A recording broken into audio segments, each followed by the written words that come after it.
The great Derek Levandowski joining us right now. You got to be all over Pinstripe territory and his channel dedicated to the Yankees covering this Ryan McMahon news. But we get him for a few minutes on FT. Derek, good to see you. Are you happy? Am I getting a smile out of this deal? What do you think? First of all, shout out to Jesse Freeman of Snakes Territory, your previous guest. Fabulous chairs, stylish chairs. But this move, I don't think it catapults the Yankees to the top of the standings, but I think it does move the needle a little bit in the right direction, right? He's better than both Oswald Peraza and Yorbit Vivas offensively, right? I know fans aren't going to be excited about the 217 average, but he's got 16 home runs. He's a proven major league hitter. And defensively, he was very good. The Yankees played the Rockies in Colorado, and they played him at Yankee Stadium, and both times he looked good defensively to me. Anyway, I don't get a chance to watch him every day, but I'm excited to. I know fans are not super pumped about the offense, but defensively, a big play from a slick defender can kind of be like a Red Bull for a couple of innings. Every time Bellinger makes a big play, seems like the Yankees pick up a little bit of momentum. So maybe you're adding a little bit of that factor. Okay. Are you upset about his home road splits as a left-handed hitter? I actually haven't dug too deep into his splits because the trade just happened, and I had to hop on the show real quick. But I feel like Colorado feels like a place where you can, if you get the ball in the air, hit the ball out of the ballpark, and Yankee Stadium is the same way. So I'm not sure how much he's going to be effective. Both places are offensive spots, right, for a left-handed hitter. But I haven't had a chance to dive into his numbers yet. Derek, Okay. Go ahead, Scotty.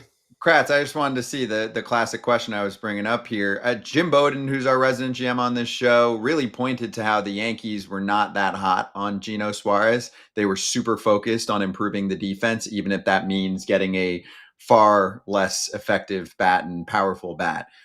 Do you agree with that decision? I agree. I mean, the problems that the Yankees have faced this year have not been necessarily offensive, although they've had stretches where the offense hasn't been great. The problems have been the same thing that plagued them in the World Series, which is fundamental baseball, defense, base running. In Ryan McMahon, they're getting an above average base runner. He's in the 73rd percentile in base running run value, according to Baseball Savant, and in fielding run value, he's in the 80th percentile. So this is a guy who metrically fixes a couple of areas where they've shown that they're deficient.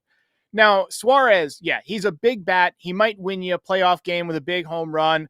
And obviously he would be further protection for Aaron Judge, but he doesn't move the needle defensively. He's not a good defender. So I think that the Yankees are trying to address an area of weakness for once, rather than just, let's go out and get the guy who has the most home runs. And I think that's a smart move. Does this help Anthony Volpe play better defense at short? Because my argument is when you have a little bit of lackluster defense at third, your shortstop has to cover, whether it's subconscious or it's actually consciously, you're shading more towards third base. Is there a hope that it improves his defense? I mean, maybe Oswald Peraza wasn't necessarily known as being a bad defender. He's a good defender. He's made some tough plays, this year that in big spots where there were errors or he's thrown the ball away or whatever, but his problem is not range. I think he's a superior defender to Anthony Volpe, in fact. But anything that, Ryan McMahon can bring to the table in terms of range so that Volpe can maybe slide to his left a little bit or, where he doesn't have to throw it as far, maybe that helps because the throws have been the majority of the issues for Volpe. All right. Where's the rest of the wish list? You're not sitting on, even though it is Christmas in July today, July 25th. You're not sitting on my lap for a wish list, okay? What is the rest of the Yankees wish list? I've seen people talking about O'Neal Cruz lately, but I don't think that's the move. I think you got to focus on the pen. Any relievers that you can get out there, and it's not necessarily the big name guys. I was really into Felix Bautista, but he's apparently had some injury problems. So maybe they'll just pick up somebody like a Mason Miller and just empty the farm. I don't know, but I think they need a flamethrower in the bullpen. I think they need somebody who can shut down some of these rallies that they've been giving up. If you get more strikeouts, you don't have to rely on defense as much. Jonathan Loaizaga has not been good since coming back. Weaver's been a little bit up and down. Devin Williams, his ERA is still over 4. So how much can you really trust him this year? and he was better for a little bit, but then he had a rough patch last week.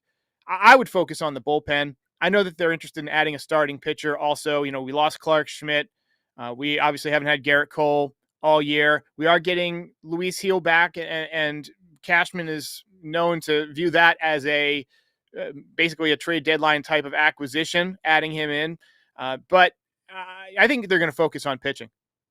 Okay. Derek, good stuff. Thank you for hopping on. And again, a big reminder to everyone to check out Derek's channel, especially right now, for much more on the Ryan McMahon acquisition. He'll be on post game after Yanks too, and a lot more conversation about this. Derek, thanks for the time, dude. There's the pretty promo and the beautiful, beautiful graphics that are on the show every day. Good stuff, Derek. Appreciate you, man.